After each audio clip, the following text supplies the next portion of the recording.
साहस उनको है नहीं। ईडी सीबीआई का डर है, लोगों का चरित्र पूरे देश की जनता के सामने पता है, और आप उनको इतना जबरदस्त कवर फायर दे रहे हैं। ये दुर्भाग्य की भारतीय पत्रकारिता का जो नंगा स्वरूप आप भाषण हमको ना दो मालिक, हमको भाषण ना दो विकास। विकास श्रीवास्तव हमको भाषण मत दीजिए, ठीक है ना। अपनी दशा देखिए, अपनी पार्टी की दशा देखिए मित्र, हमको भाषण ना दीजिए। आपके इसी सब प्रपंच के चलते कांग्रेस की दशा हो गई, 2% वोट बचा कुल। चलिए शुरू करते हैं। विकास जी, क्या ये माना जाए कि जब ये संस्थाएं भंग हो जाएंगी, कर दी जाएंगी, तब अगला चुनाव लड़ेंगे आप लोग? क्योंकि हर चुनाव के बाद अगर एक ही रिटोरिक आना है कि जीत तो हम जाते लेकिन इन लोगों ने नहीं जीतने दिया, तो फिर तो एक उपाय ये बचता है कि भाई उस रास्ते जा ही नहीं, चुनावों का बहिष्कार कर दें। विकास जी जी, जो आप जिस विषय पर चिंता व्यक्त कर रहे हैं, ये चिंता का विषय हम लोगों के लिए नहीं है। चिंता का विषय ये साफ दिखाई पड़ रहा है कि भारतीय जनता पार्टी को प्रचंड बहुमत मिलने के बाद भी वो अपने विपक्ष के विधायकों को तोड़ रही है। और भारतीय जनता पार्टी का चरित्र कोई आज का नहीं है। कर्नाटक की चुनी हुई सरकार को विधायकों को खरीद कर इस्तीफा दिला करके आपने सरकार बनाई। मध्य प्रदेश की चुनी हुई सरकार कमलनाथ की सरकार को गिरा कर सरकार बनाई। जिस तरीके से महाराष्ट्र में हुआ, जिस तरीके से उत्तराखंड में हुआ, भारतीय जनता पार्टी भ्रष्टाचार की चरम पार कर चुकी है। अब भ्रष्टाचार को आप उसको कवर फायर दे रहे हैं, और लगातार हम देख रहे हैं कि आप ये बात स्थापित करने में लगे हुए हैं कि भारतीय जनता पार्टी इस देश की राजनीति में भगवान बन चुकी है, जो वो चाहेगी वो करेगी। समाजवादी पार्टी के 8 विधायकों ने अगर पाला बदला है तो ये अखिलेश यादव उनके बारे में तय करेंगे। अगर उनको साहस है तो इस चुनाव के बाद वो समाजवादी पार्टी को मुंह दिखाए, जनता के बीच में चुनाव लड़ने जाए। साहस उनको है नहीं। ईडी सीबीआई का डर है, लोगों का चरित्र पूरे देश की जनता के सामने पता है, और आप उनको इतना जबरदस्त कवर फायर दे रहे हैं। ये दुर्भाग्य की भारतीय पत्रकारिता का जो नंगा स्वरूप आप भाषण हमको ना दो मालिक, हमको भाषण ना दो विकास। आप अभी 15 मिनट तेरा तो गेम बजाना पड़ेगा। विकास श्रीवास्तव हमको भाषण मत दीजिए, ठीक है ना। अपनी दशा देखिए, अपनी पार्टी की दशा देखिए मित्र, हमको भाषण ना दीजिए। आपके इसी सब प्रपंच के चलते कांग्रेस की दशा हो गई, 2% वोट बचा कुल। आप लोग चिल्लाए जा रहे हो, फिर भी समझ ही नहीं आपको जनता कहां जा रही है, फिर भी चिल्लाए जा रहे हो। 2% वोट बचा है, बताइए। 2% वोट वाला ये कह रहा है कि देश हमारे साथ खड़ा है, और वो कह रहा है अमिताभ जी आप ये क्यों नहीं बोल रहे कि उत्तर प्रदेश की 25 करोड़ जनता कांग्रेस के साथ खड़ी है, इसलिए उसके पेट में दर्द है। मैं तो ऐसा नहीं बोल सकता। आप दुखी रहो, सुखी रहो, ये मेरा विषय नहीं ना मित्र। कांग्रेस का दुख सुख की जिम्मेदारी मैंने तो ली नहीं। आपको 2% वोट है तो आपकी पॉपुलैरिटी वहीं से आंकूंगा ना। आप 25 करोड़ के मालिक मुख्तार थोड़ी मान लूंगा। आपको कष्ट यही है कि हमको मानो ना 25 करोड़ का मालिक मुख्तार, कैसे मान लूंगा? आपके पास 2% वोट है। लोकतंत्र में वोट ही एकमात्र पैमाना है भाई। हमारे बाबा जमींदार थे, इसका क्या मतलब हुआ? आज क्या है वो तो देखो। समाज में जिस तरीके से फोन आ रहे हैं, जिस तरीके से आक्रोश दिख रहा है, इसका भारतीय जनता पार्टी को कई शहरी सीटों पर बड़ा खामियाजा भुगतना पड़ेगा।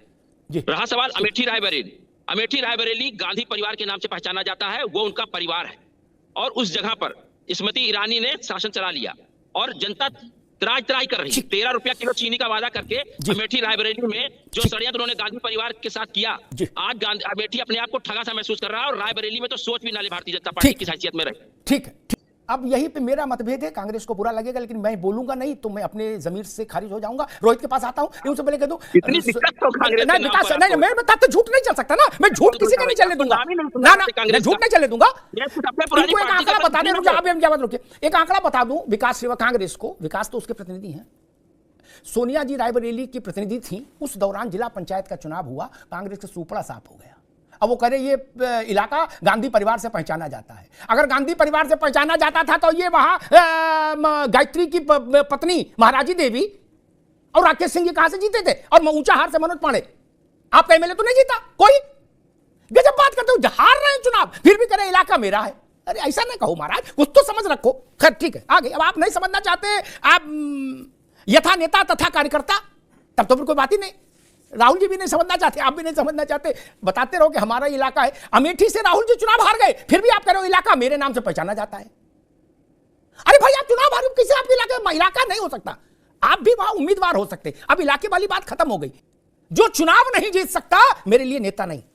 ठीक, आप अच्छे कपड़े पहन सकते हैं, प्राइवेट जहाज में चल सकते हैं, अपनी पार्टी के चेयरमैन हो सकते हैं, जिले इलाही हो सकते हैं, मैं नेता नहीं मानूंगा। जो फटी धोती पहन रहा है लेकिन जीत के आ रहा है जनता के वोट से, मेरे लिए वो वरेण्य है। ये बात सब लोग अपने दिमाग के जाले साफ कर लो। ठीक, ये थेतरई पार्टियों में चलाओ, मेरे साथ नहीं। जो चुनाव हार गया इसका मतलब जनता ने उसको मन से उतार दिया। जब दोबारा आप प्रायश्चित करके आएंगे, जनता दोबारा आपके पाप माफ करेगी, आपके माथे पर तिलक लगाएगी, तो मैं नेता मानूंगा। उससे पहले आप सुपर चेयरमैन घोषित कर दो अपने को, अखबार में फोटो छपा दो, मेरी सेहत पर क्या फर्क पड़ता है?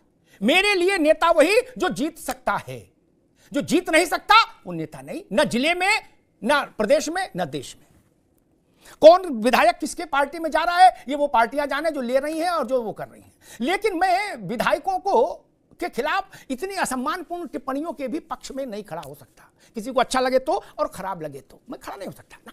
जो 3-4 लाख लोगों के वोट से गुजर कर आया है, 10 लोगों को हरा के जीत के आया है जनता के आशीर्वाद से, उसको वो लोग क्या गद्दार और धूर्त और कपटी बता रहे हैं जो 10 वोट नहीं पा सकते अपने मोहल्ले में?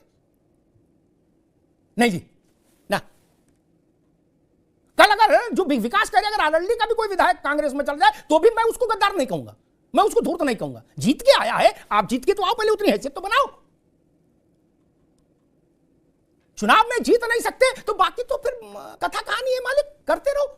लोकतंत्र में कुछ हासिल नहीं होगा, दाता सिर्फ जनता है, ये ध्यान रखिएगा।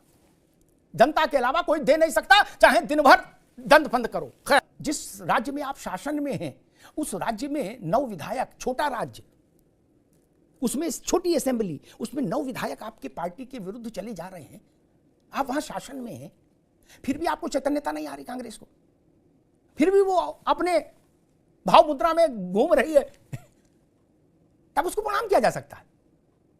फिर तो विधेय हो गई, वीतरागी हो गई कांग्रेस, फिर क्या दिक्कत है? सुक्कू कह रहे भाई मेरे पास 40 थे जो कागज मेरे पास आया था, अब मुझे नहीं पता कितने हैं, बिक गए होंगे। बताइए, ऐसा ठंडा वीतरागी मुख्यमंत्री कहीं आपने देखा है? लेकिन बलिहारी लोकतंत्र की अच्छी बात है, जनता ने चुना है, ठीक बात है। खत्म, bye bye, tata, goodbye, गया।